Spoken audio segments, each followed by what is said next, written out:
इतके वर्ष आम्ही आरत्या केल्या, एकदा तरी आनंदाशी रत झालो का हो?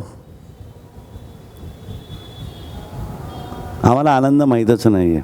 आम्हाला सुख आणि दुःख माहिती आहे, पाप आणि पुण्य माहिती आहे, आहे रे आणि नाही रे माहिती आहे, to be or not to be माहिती आहे, धन आणि ऋण माहिती आहे, पॉझिट्रॉन आणि इलेक्ट्रॉन माहिती आहे,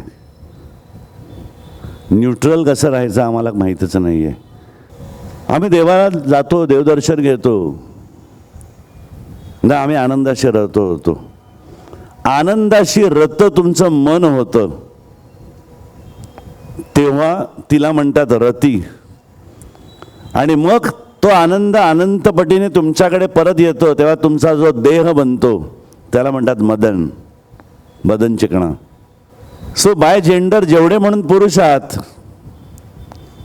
ते मदन होऊ शकता, आणि जेवढ्या म्हणून बाय जेंडर स्त्रिया आहात त्या रती होऊ शकता.